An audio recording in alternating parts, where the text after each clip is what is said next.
This is session 1, okay?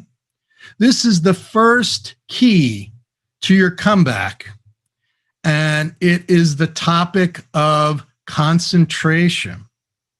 Today, we're going to be focusing on the power of concentration, focus, contemplation, mindfulness, discipline, okay? Compassion. All of these things are a part of concentrating on who you are, then who do you want to be, where you are, where do you want to be, and then what is needed to do and what are you willing to do to get from here to there. And we will be providing some proven tools and some excellent support and some excellent guidance. And, it'll go by very, very fast. So I hope that you're going to be taking some notes. Much of what we're covering is in this part 1 of your 3 keys to your crisis comeback mastery workbook. It's a guidebook. You all received a link to download it. And we will be working with some of those principles, but you will be doing many of the exercises in part 1 as homework after today's session. So let's talk a little bit about this concept of concentration. And also tied in with concentration is the first key to goal achievement mastery, and that is know thyself, self-knowledge, alignment, and know your what, your why, your how, your when, and your who. And we'll be talking about all of that as we move on. So let me just move on to the next slide here. All right. One of the things that comes from the power of concentration and focus is the ability to change your reality. And this is part of our goal for this challenge, these 3 sessions. We want to move from this side, okay, the left side of this screen where, behavioral scientists and people in performance improvement, they all understand, and we all understand that if you continue to have the same thoughts, if you continue to make the same choices, these will result in the same actions and the same behavior, which will result in the same experiences and the same feelings and the same outcome. And we've all heard the words of Albert Einstein. Insanity is when you do the same thing over and over again and expect different results, okay? What we're looking at here during these next 3 sessions is the ability to have new thoughts that will allow us to make new choices, that will allow us to take new and different actions and develop new and different and improved behaviors. Those new thoughts, choices, actions, and behaviors will lead us to new experiences and new feelings, which will support having improved results and maintaining and sustaining the improvement. Does that make sense? Okay. Okay, so let's look at this concept of concentration and focus, because this is truly the first key to your comeback. For those of you who are on the comeback from having had your life disrupted by one or many events, it could be the loss of a job, the loss of a business, the effects of COVID, the loss of a relationship, a health challenge, whatever it is that has brought a change in your life that is requiring you to come back and actually move forward. One of the first steps is this idea that in order to get to where we're going, we first need to really be conscious and mindful of where we are, concentrate on that, focus then on, after I really truly understand where I am, where do I want to be, where do I want to go, and then develop the plan and the discipline and the desire and the dedication in order to bring the changes and the improvement needed to achieve that new level of freedom. Okay. And I put this graphic up here. When I was, participating in archery, I had the opportunity to experience something that every archer, dreams of doing, and that was the Robin Hood bullseye. And that was where you shoot a bullseye, and then you, on the next shot, shoot the arrow right into the arrow that was in the bullseye. And as a result, you have a double bullseye, or they call it a Robin Hood bullseye. This does not happen all the time. So when it does happen, it's a real reinforcement of the days and months and years of focus and practice and the concentration involved. And it's that same concentration that we want to develop in our lives that will enable us to really focus on what is it we want to achieve, what do we want to develop inside of ourselves, what do we want to change in our life, and then be able to continue to implement the strategies and techniques, carry out the plan that's going to create the result. Now, what's really interesting in this process of archery is there's quite a bit of training in focus and concentration that I did with my eyes closed. Okay, and this is kind of an exercise out of the ancient Japanese Zen archers, where what you do is I close my eyes in this practice and focus on the target, and then I train myself over and over to do perfectly the activity of drawing the bow, lining it up precisely in the right spot against my cheek, where my eye is looking precisely at the same spot, and then I'm aligning it towards the target, and then I close my eyes, and in my mind, I'm focusing on the target, but I'm drawing back with my elbow, drawing back until there is the release of the arrow with the mechanism I have in my hand. Okay. And I would do this hundreds of times, practice just with my eyes closed, drawing back. And then at the proper time, the arrow would release automatically. After 100 times of doing that, you're not thinking anymore of releasing the arrow. All you're thinking about is concentrating. So then I began practicing with my eyes open, focusing on the target, and all my focus was on aim, and the arrow would automatically release, and I would still be focusing on aim, so that I didn't move my hand, which would have caused the arrow to slightly move and come off the target where I wanted it to go. So you see, there was a great deal of training in developing the mind, body, muscle, mind memory of drawing back, and trusting that at the right time, the arrow would be released. I'm just focusing on aim. So this concentration and this focus, through proper practice of this, through this discipline of whatever it is that you want to change or whatever it is you want to achieve, developing this connection of mind and body and emotion is really, really key to your comeback. Why is it key to a comeback? Because we want to be able to, during a time of emotional upheaval, right?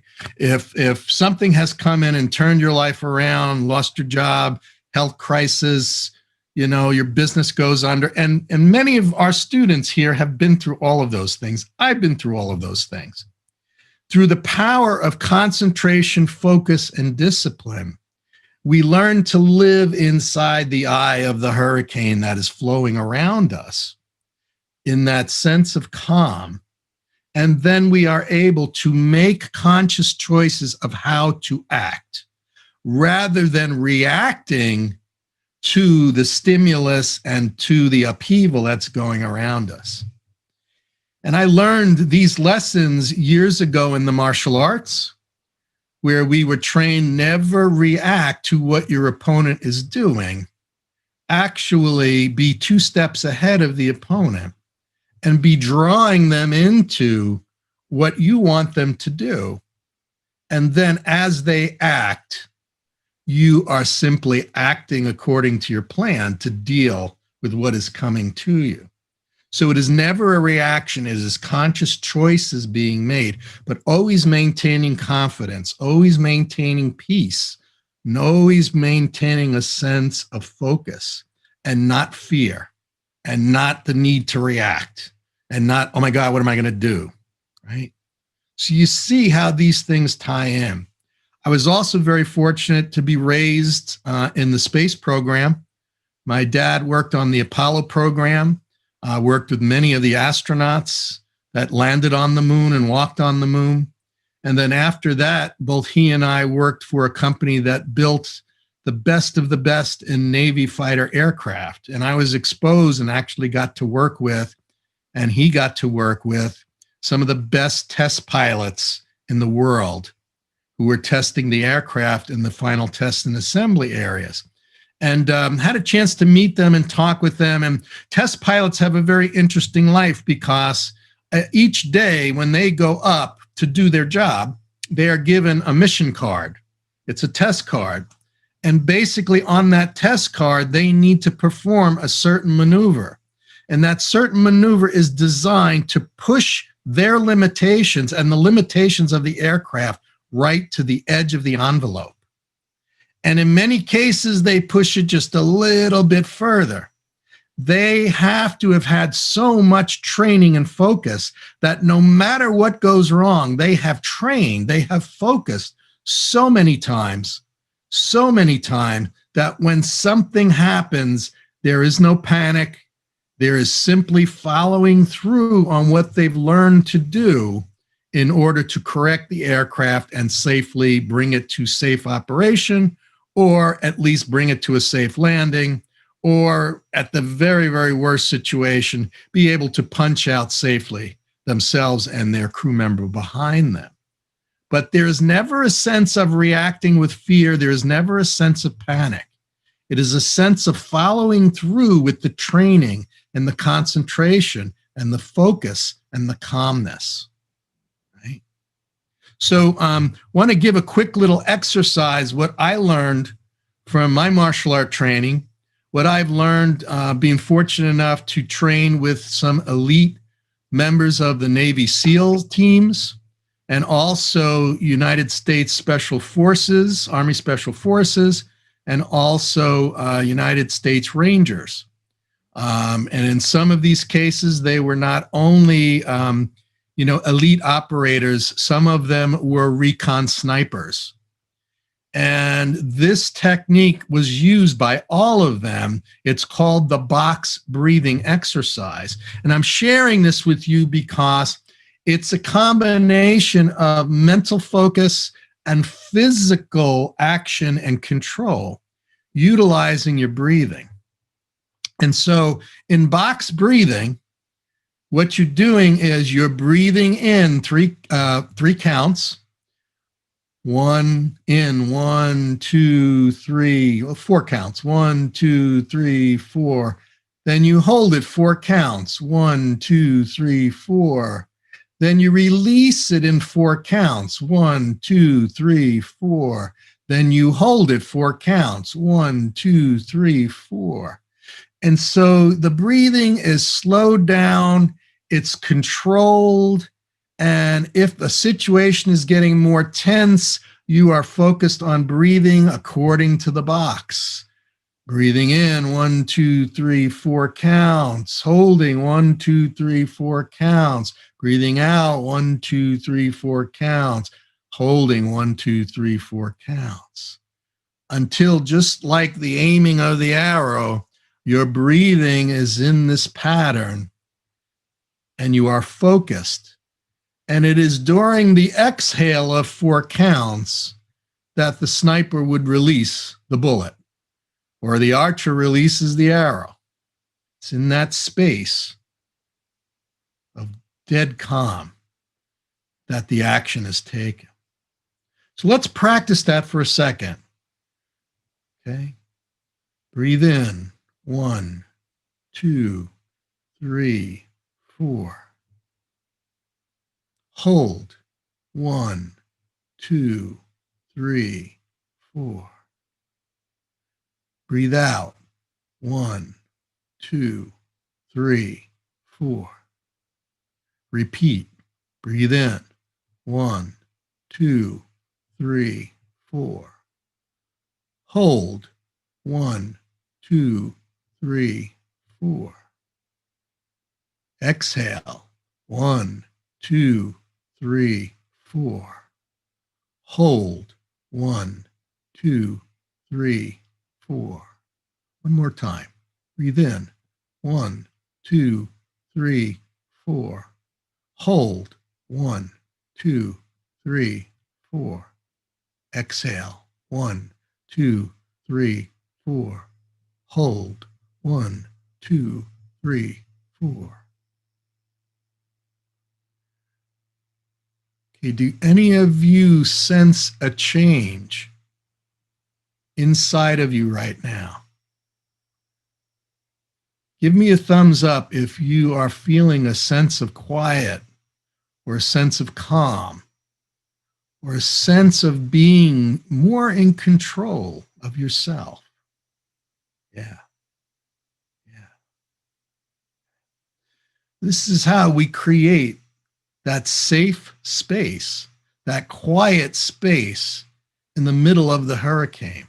By first understanding, by being able to control our breathing, we can control our focus. And by being able to concentrate and control our focus, we can control our brain. And then we control our mind and we can control our emotions.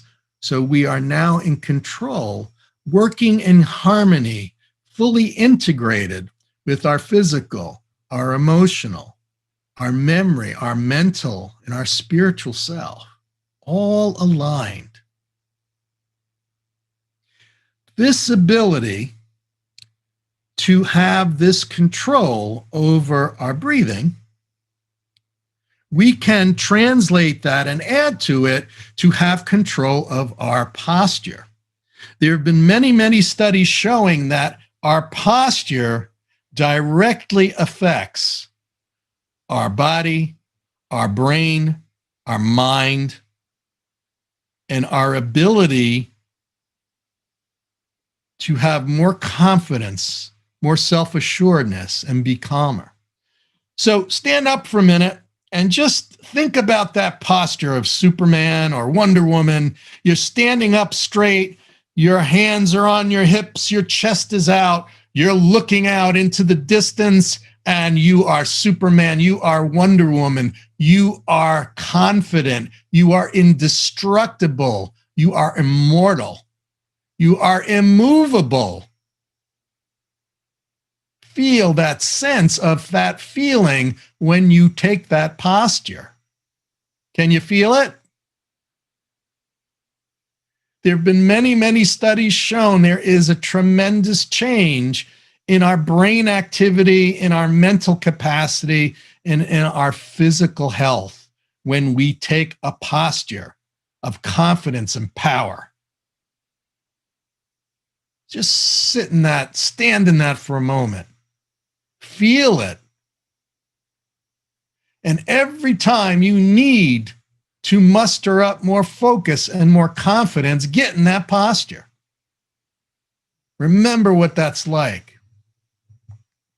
Okay, playing on that, there is a direct connection between what we focus on and what we do repetitively physically that will have an enormous effect on our body, on our emotions, on our memory, and on our mind. And I had the great honor of meeting at a conference, United States Air Force retired Colonel George Hall. And Colonel George Hall happened to have been in the Hanoi Hilton POW camp at the same time of another great American that I had the honor of meeting, Captain Charles Plum. Both of them were shot down over North Vietnam and were taken prisoner and held in a North Vietnamese prison of war camp for 7 years. Colonel Hall told the story of how everyone in the camp, all of the prisoners, were violently tortured physically, emotionally, mentally. They were starved into a 300-calorie-a-day diet, were abused and created fear in their lives beyond belief. And what Colonel Hall did to maintain his sanity and maintain a connection of control over his physical body and his mind and his brain is that every day in his 6x6 prison cell, he played 18 holes of perfect golf in his mind. Colonel Hall talked about how he would stand, he would take his hand and he would grip his thumb and he would do the proper wrist alignment and arm alignment, and he would visualize a club in his hand. Then he would visualize the ball on the tee, and he would visualize this imaginary club in his hand, which was now his thumb and his hand, making the perfect turn and the perfect follow through, and watching the ball go perfectly down the fairway and dropping where it would normally drop when he played physically. He did this every day for 7 years. A perfect drive, a perfect putt, a perfect follow-up putt. He watched the driver hit the ball in the perfect spot, could see it, could feel it, could hear it. He watched the ball fly in the perfect arc. He watched himself align to the pin and see the line between the ball, his club, or his putter in that case, and the flag. And he watched himself execute the perfect putt. What was amazing is not only did this help him endure the kind of torture he was exposed to without it breaking his spirit, without it causing him to lose his sanity, which happened to some. When he was finally released 7 years later, 6 weeks from the time that plane landed that brought him home, he entered into a special golf tournament that was a fundraising tournament for veterans. This was the first time he actually played competitive golf in 7 years. And in that tournament, he shot a 76. Now, for those of you who don't know anything about golf, single digits like that are good for anybody. But for someone who had not picked up a real club in 7 years, that was miraculous. And it is a testament to all of us of the power of concentration, focus, daily repeated disciplined action, and a desire so strong to want to have that body, emotion, brain, mind, and spirit connection, focused on a goal, that it was able to help him achieve what many would consider a miracle. So I'm telling you this story because it inspired me and continues to this day. And I hope that it inspires you that incredible things are possible when we use the power that we have inside of us to concentrate, to focus, right? To develop discipline, to have the dedication of doing it over and over and over, and to focus on a goal so intently. But then also to live with balance, live with compassion, live with joy, right? And relax and enjoy yourself as well. And be forgiving when things don't turn out perfectly. We're not talking about perfection here. What we're talking about is changing our thoughts and our behavior, our mindset and our practice and our discipline to make little daily progress, a little bit each day. That's what happened to Colonel Hall. He got better and better and better in his mind every day. And I think Ben Hogan said the game of golf is actually played on a course that's about 5 inches. And that's the space between your ears, it's your brain. That the true game of golf is played inside here. When I had the opportunity to visit the United States Olympic Training Center in Colorado, I talked with some of these Olympic hopefuls and these Olympic coaches, and 80 or 90% of their training is in here, and it's in here. And that's supported by the daily disciplined physical training. But so much of it is in here, in the mind, in the brain, and in the heart, and in your emotions. And that translates into your body. Does that make sense? All right. Well, I think this is a good place for me to introduce our next guest. I am incredibly honored to have this gentleman join us.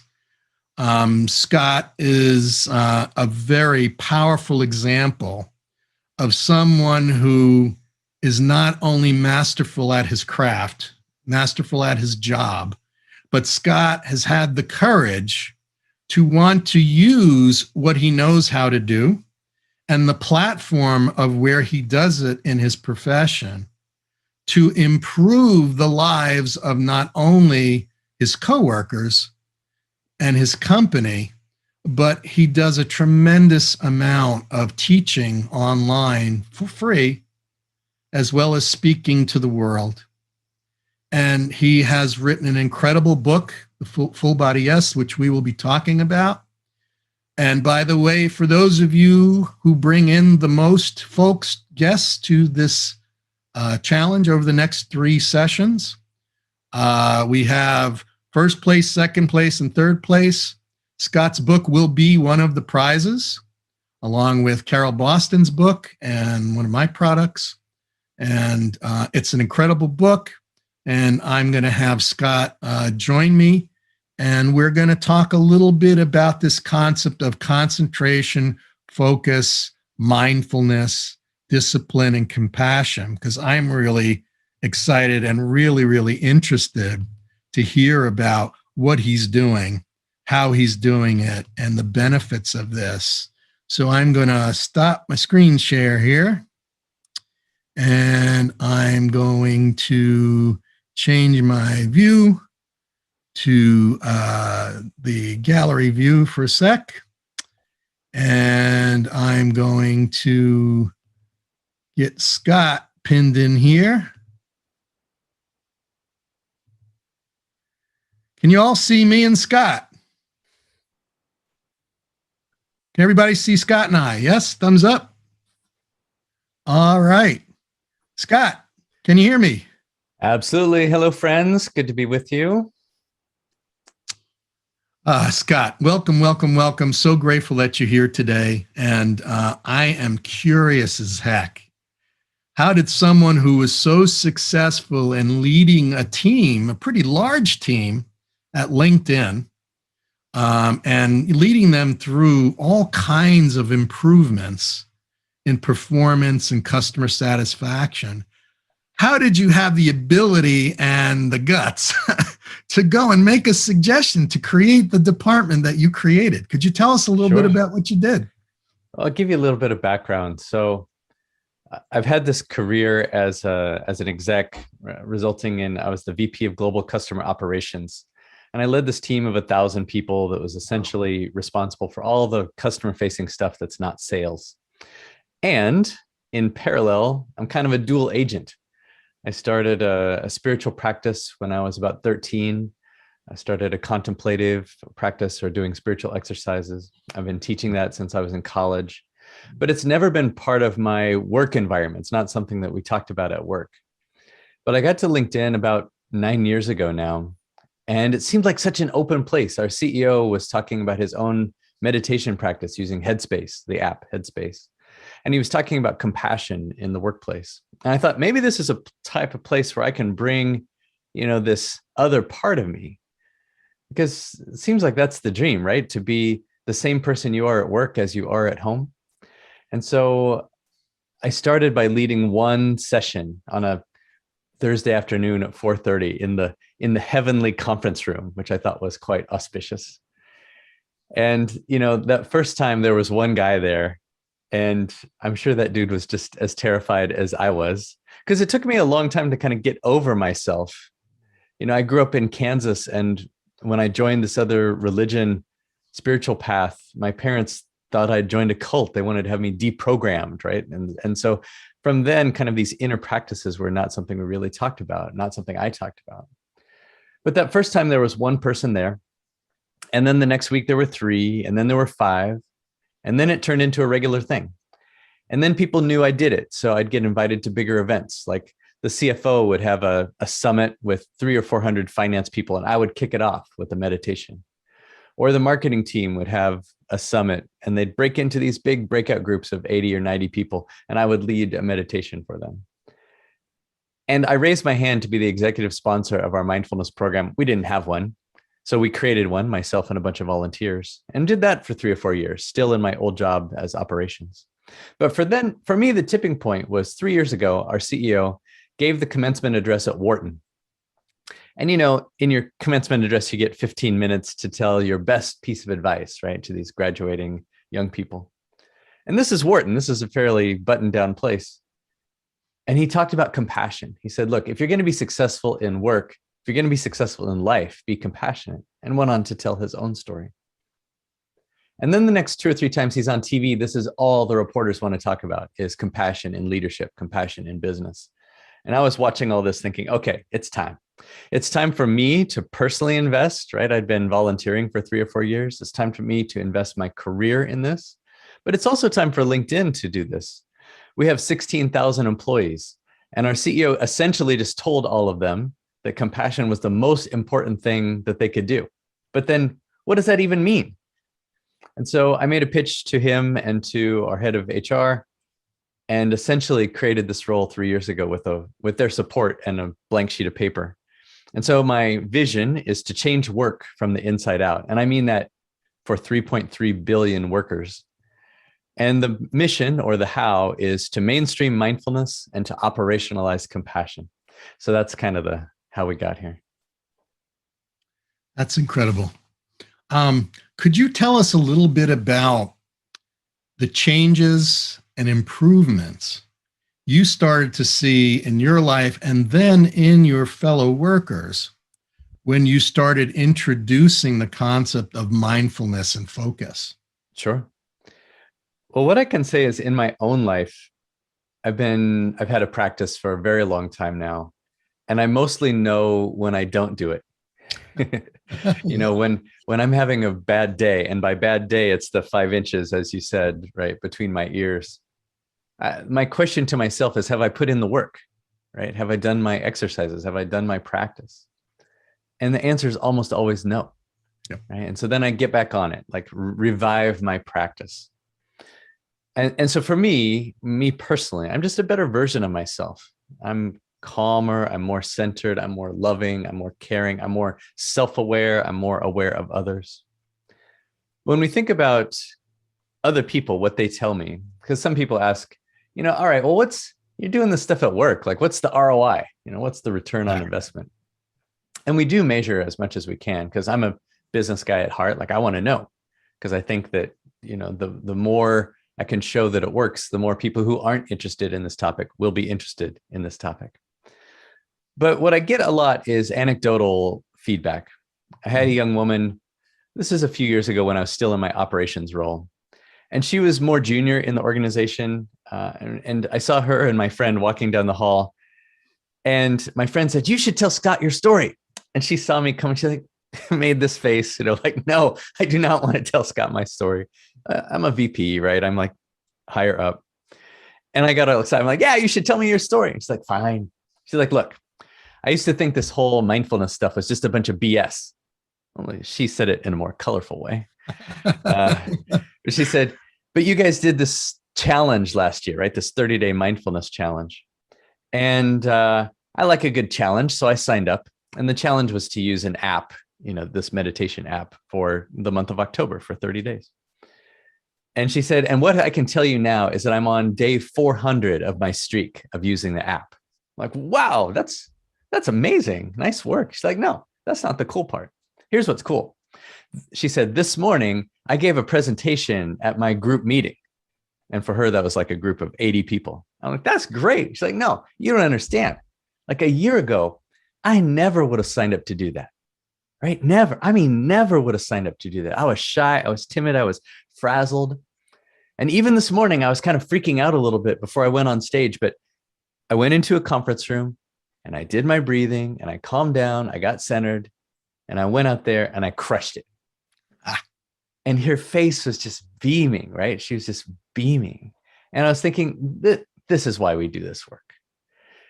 Another young mother, a young woman, emailed me over the pandemic, shutdown, quarantine.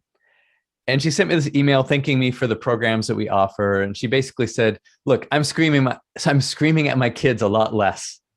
And she put a little, happy face emoji at the end to say that she was kidding, but not kidding. She went on to say that, she's just a better version of herself. Like, she's calmer, she's more centered, she's better for her kids, she's a better mother, she's better as a partner, and she's better at work. She's more focused and getting more stuff done and more successful. So thank you. And so for me, while eventually I do think that we'll be able to measure real ROI in a business perspective, like this is what happens on a personal level.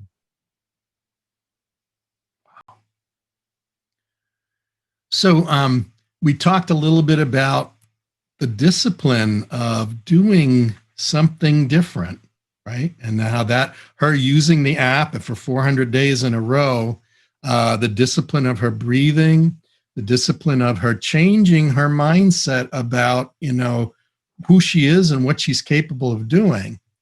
But let's talk a little bit also about compassion, right?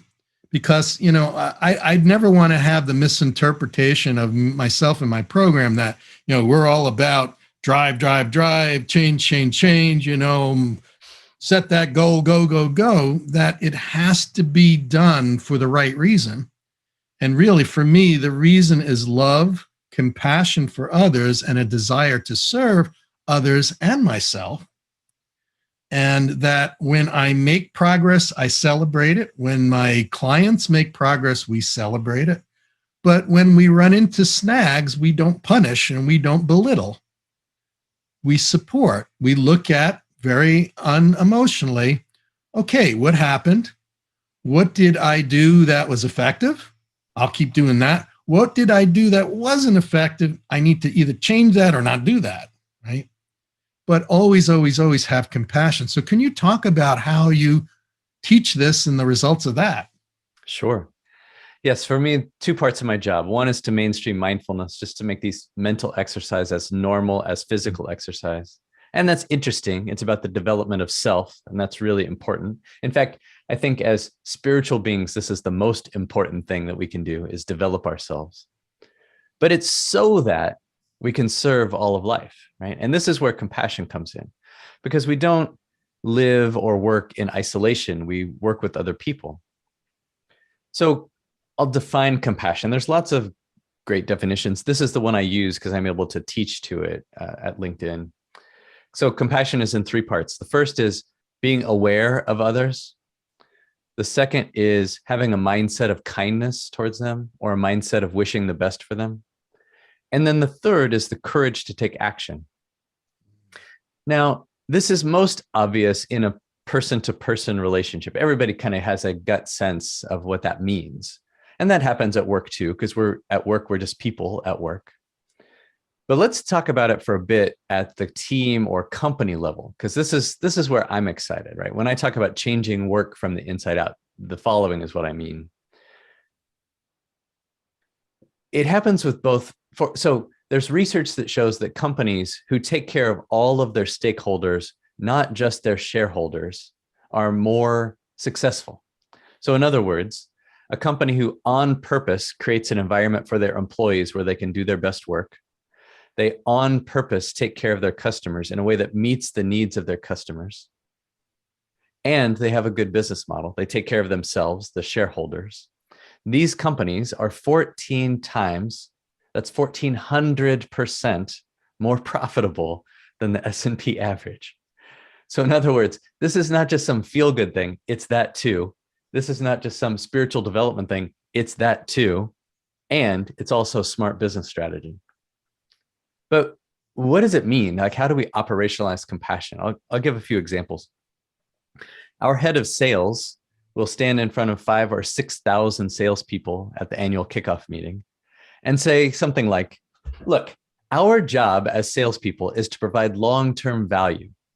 So don't sell something our customers don't need at the end of the quarter just so you can hit your quota. And that's very different than the message I got as a 25-year-old sales guy. Or it happens in product development, right? So every week there's 5 or 6 or 8 product reviews. And what happens is a product manager who's responsible for some piece of our company comes in to talk to the product executives about, here's the next rev of our product, here's what it's going to do, and the results. It's kind of like Shark Tank without the attitude, if you've ever seen the show Shark Tank, but without the ego. And so the product manager's coming in, they're like, oh, with this latest rev, we're going to get 17% more engagement. In other words, 17% more clicks by what we're doing. And the first question always, unless they answer it themselves, is, well, that's great, but what's the member experience like? And what's the customer experience like? And if the answer is, ooh, yeah, well, did I mention it was 17% more clicks? the meeting stops. The meeting stops. This is over. And now it's a discussion about our number one value, which is members first. Because at LinkedIn, we know that if we don't treat our members, our customers right, we don't have a business to build on it. And so this is how we reinforce this idea of moving from me to we, moving just from thinking about ourselves as a company to thinking about the we, the employees, our customers, and the company. It's just like in relationships, right? If you're in a marriage or a partnership or a friendship, if you're only solving for yourself 100% of the time, probably your marriage or your relationship is not going to be successful over the long term, right? You might get what you want in the moment, but you'll not get what you want over the long term. And it's the same with companies, right? If I sell something to a customer at the end of the quarter that they don't need just so I can hit my quota, that's great for me in the next 20 minutes, but it's probably terrible for the company over the long term. So this is how we're thinking about compassion. And ultimately, I'd love to write the kind of the playbook on this for other companies to follow. It's an amazing story. Could you go over those statistics one more time about the benefits to a company for doing this? Sure. So this is from the work from the book Firms of Endearment, from the same folks that wrote Conscious Capitalism. And they found that companies who look at all of their stakeholders, not just their shareholders, are 14 times or 1,400% more profitable than the S&P average.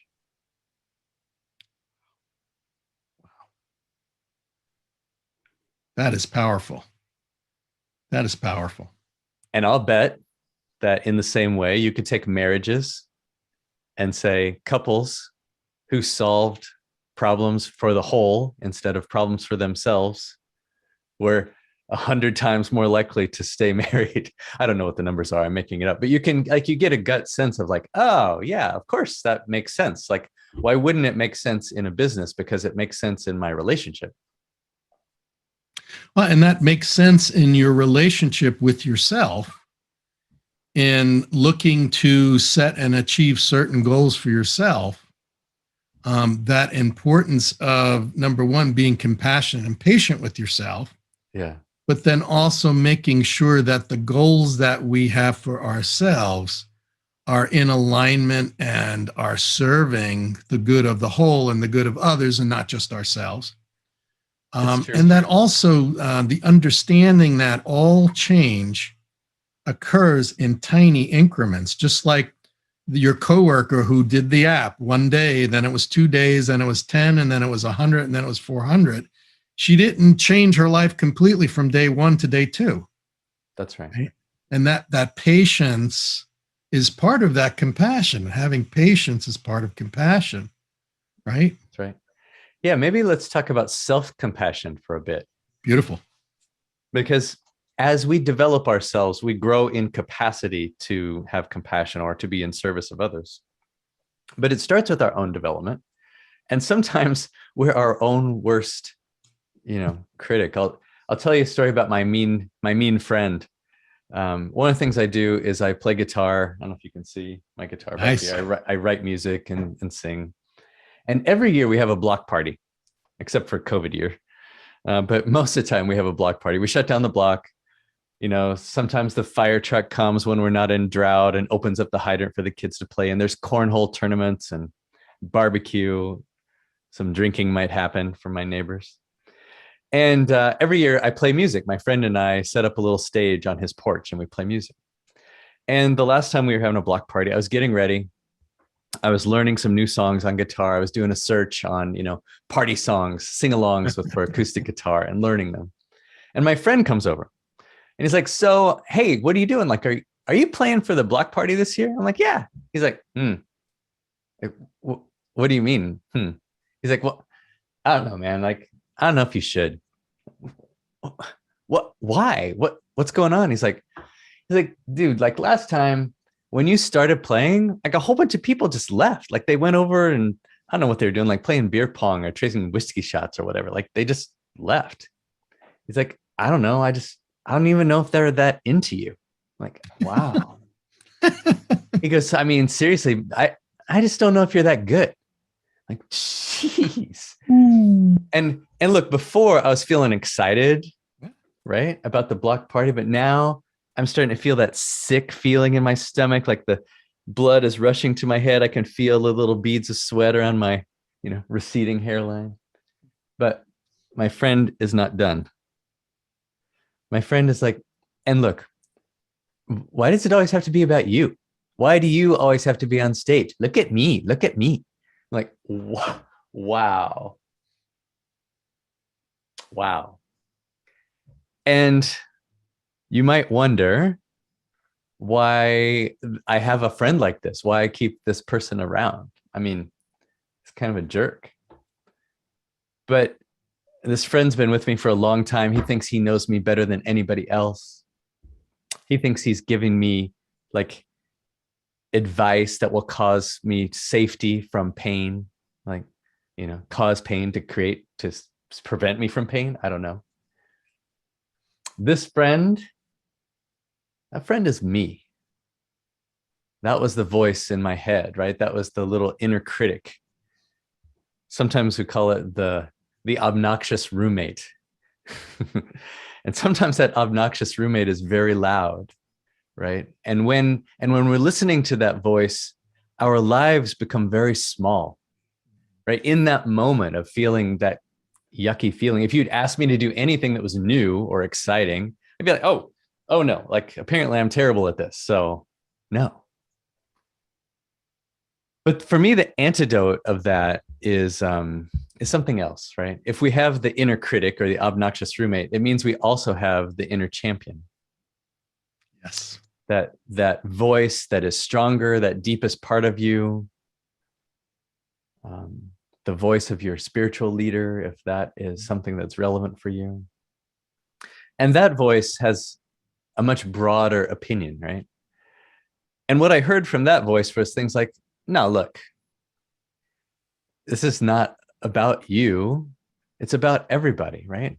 And sure, of course, there's going to be some people who don't like it.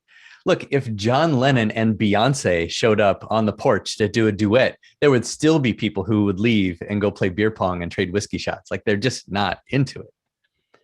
And what else is true is that a lot of people like your music. In fact, it's their only time of the year that they get to sing, right? And if you don't play, then they don't get to sing, and that would be a shame. And so with that kind of thinking, right, asking myself the question, what else is true when I get closed off? What else is true? It allows our lives to get bigger. It allows the aperture of our lives to get bigger and stronger, and kind of like that Superman position, that Wonder Woman position you were talking about, Mike. We start to feel that from within. And when we're in that position, when we have that self-compassion, that self-love, then we light up, right? This is in our language. Did you see how she lit up when she talked about it? Yeah. No, we light up. And then we light up everybody else around us. And that starts inside. That is an inside job. Well, you're touching on precisely the reason that I started this whole program. And by the way, folks, this is our 1-year anniversary. This challenge is our 6th challenge, and it is our 1-year anniversary from when we began back last July. And on this journey, I have seen some incredible progress from people who just, everyday people like all of us. Some people, their business was going under, but they had the confidence and desire to practice some of the things that we had been talking about, to follow some of the principles, to use my program, to use the journal, to go to, do some coaching. And some of them turned their businesses around to where not only were they not going this way, but they're going this way now. They're profitable. They can take vacations. They're expanding to bring on other people to help in the business. They're looking, these are the types of things that can happen when we have the love and compassion for ourselves and our families and our business, and then are willing to take the risk to do something different, try something different, and be something different. And that's where miracles happen. I'm seeing people, overcome fears from the past, negative self-images about themselves. Oh, they were told their whole life, you can't do this, you'll never do that, you won't be that, just like, people don't like your music, they're just not into you, right? These programs and these voices we hear from the past over and over and over, and they seep their way into the present. But, what you're saying is we have the power to take our attention off of those voices and say, no, I choose to listen to a different voice. Yeah, that's right. I think of it as, I sometimes call it pothole management, right? We can have in our lives 1,000 miles of perfect road, and there's one pothole. And where do we spend 99% of our attention? On the one pothole, right? Whether that's our relationship, ourselves, our business, whatever it is. You see it in your team meetings if you work at a big company. And true mindfulness is seeing the entire situation in the present moment without judgment. It doesn't mean that we don't look at the pothole. Of course we look at the pothole and we go fix the pothole. But let's only spend 1% of our energy on that, and the 99% on the other 99% of the world that is fine. So it goes back to this question, when I have that inner doubt, when I have that obnoxious roommate, the question is, what else is true? If I'm angry at my spouse about this one thing that happened, okay, what else is true? Oh yeah, well, I guess there's these 99 other things that are still good. Or my business, I have a bad week. What else is true? Well, I had 6 good weeks right before that. Well, whatever it is, it's seeing the whole picture and not just getting fixated on the pothole.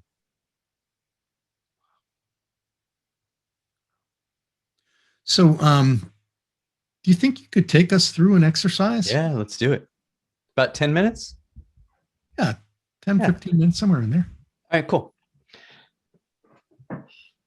All right, well, if you're willing to play along, let's do something together. Let's do an exercise. Let's do a practice. So find yourself a comfortable but alert position. Go ahead and take a deep inhale in through your nose and a long exhale out through the mouth. And close your eyes if you're comfortable. And just allow yourself to be fully present.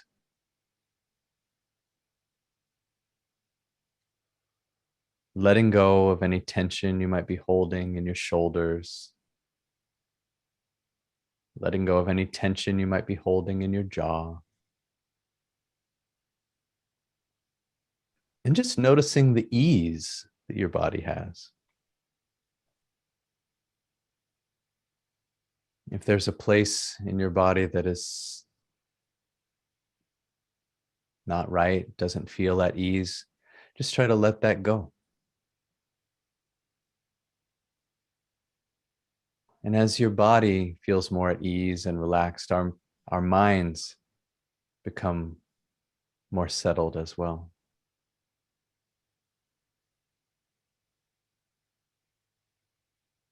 It's in this precious present moment where we can tap into that deepest part of ourselves. This pure spark of energy that is us happens in the present, never in the past or the future, only in the present.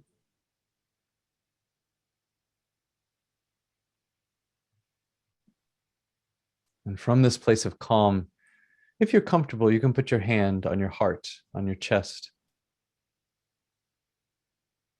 And first, just feel the gentle rise and fall of your hand on your chest with your breathing.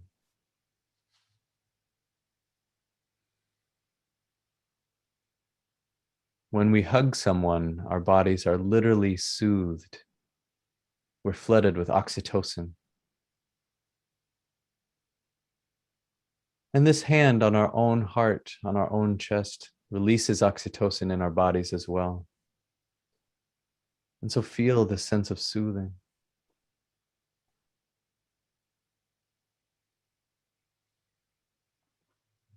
And perhaps recall a memory from your childhood or sometime of being soothed by an auntie or a teacher, grandmother, mother, anyone who was soothing for you.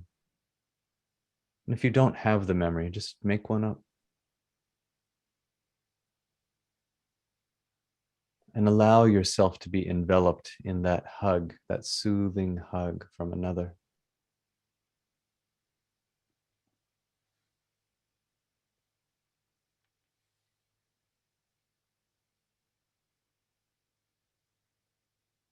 And let go.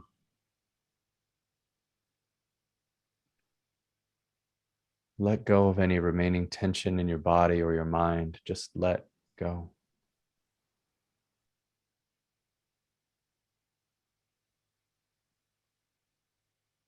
And from this place of calm, you can say to yourself inwardly, I am strong. May I be the strength that I need.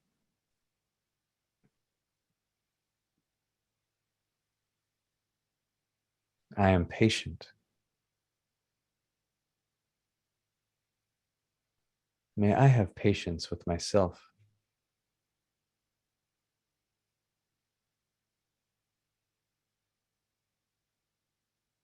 I am creative. May the spark of my creativity shine brightly.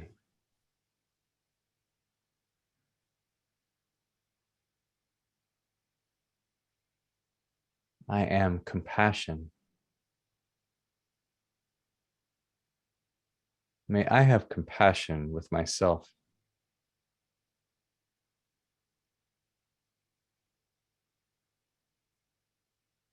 And I am love. May I give myself love unconditionally. And may I give others love unconditionally.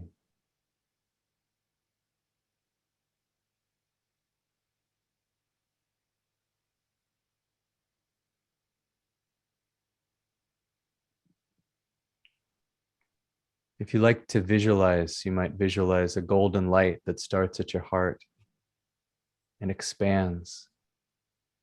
With each breath, it expands outward, beyond your toes, beyond the top of your head. This golden light in a sphere. If we were to look at you from the outside, all we would see is this golden light.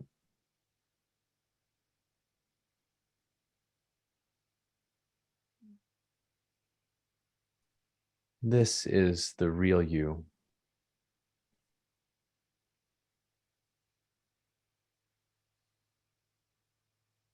Beyond the mind, beyond emotions, beyond the body.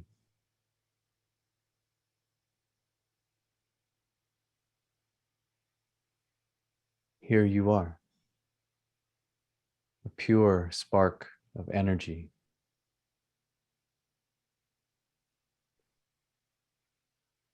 a light in the ocean of love and mercy.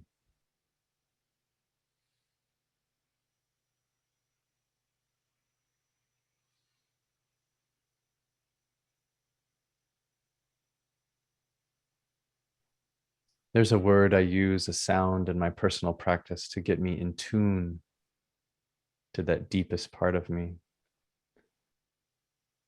The word or the sound is hue. We sing it long and drawn out. And I'll sing it 5 or 6 times here, and you can join in if you like, sing it inwardly, or just listen, whatever's most comfortable. But think of it as a tuning fork to this deepest part of you, getting closer and closer to the heart of who you really are.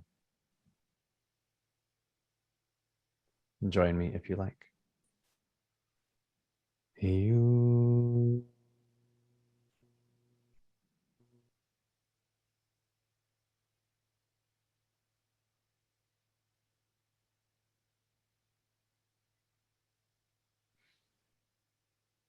You.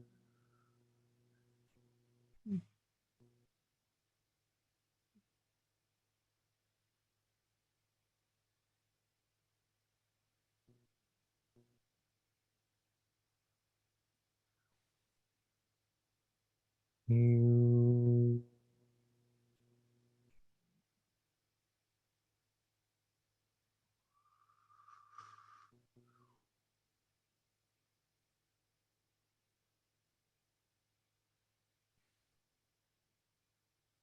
You.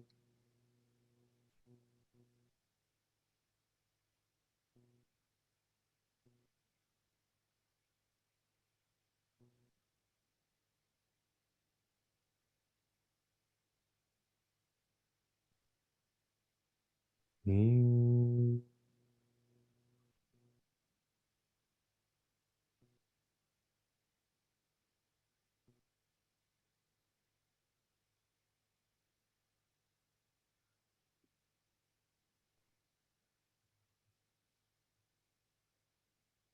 And then a period of silence to see if there's anything this deepest part of you would like to say or reveal.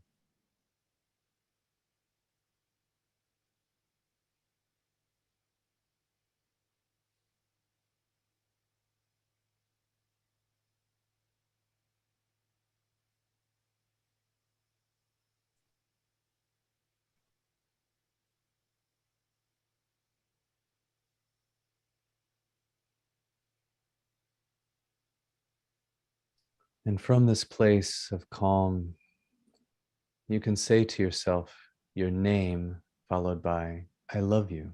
So I would say, Scott, I love you. You try it.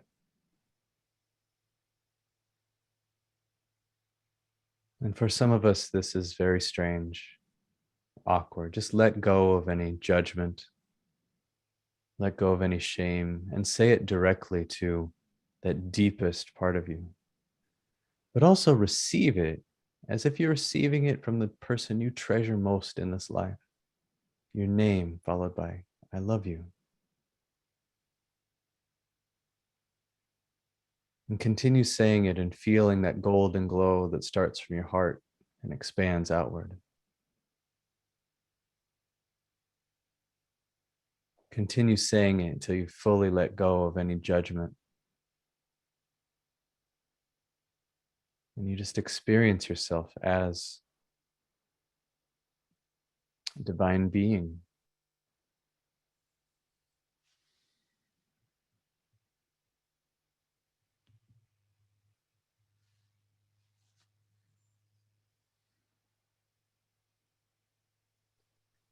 And then shifting your attention outward.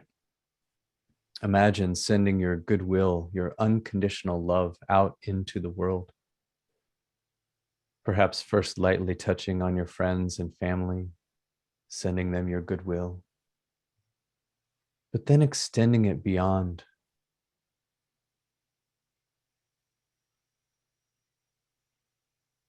Your city, the place you live, your country, beyond the entire universe. Send your unconditional love outward. This light that you've cultivated. And then be aware, notice what it's like for that light, that love to be reflected back to you, magnified as it touches each other soul out there. And get a sense of this connectivity, how we're each a drop, a unique drop in the ocean of love and mercy, but that everyone else is a drop there as well. And just bask in this feeling of warmth and goodness.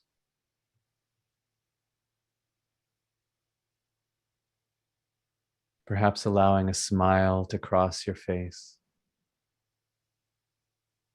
Perhaps feeling a lightness in your body and your thoughts. Perhaps being overwhelmed by love. For that is our true nature.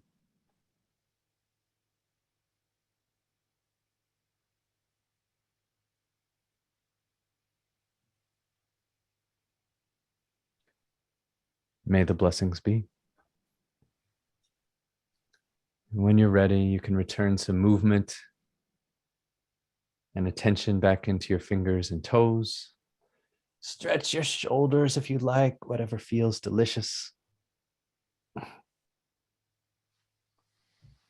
Returning back to our group here. I see some shiny faces. Looks like that was joyful. Randy's got the thumbs up. Thank you, Randy.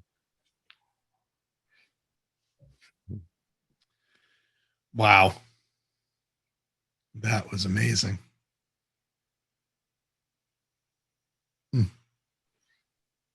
So for what it's worth, I do the same thing at work.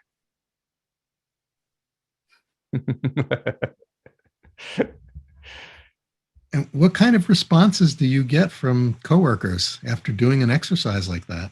The same I just got from you guys. Wow. It's funny, after one time, when pre-COVID, we would do this a couple times a week in a conference room or in the gym workout room. And at the end of it, one time, sometimes I'll ask new people, I'm like, well, how was that for you? And this one guy raised his hand. I'm like, yeah. He's like, yeah, it didn't work. I'm like, oh my goodness. Like, tell me more about your experience. He's like, well, I wasn't able to get my mind to go completely quiet. And I went, oh. I said, well, how do you feel? He's like, oh, I feel so relaxed. I feel amazing. Like I haven't felt this amazing in years. I can't remember the last time I felt this amazing. I said, dude, it worked. And everybody else laughed. We sometimes have this idea that it's about having no thoughts. I don't think that's it. It's about not being a slave to our thoughts. And it's about having a generative approach. It's tapping into that deepest part of ourselves, moving away from the mind and the emotions and the body.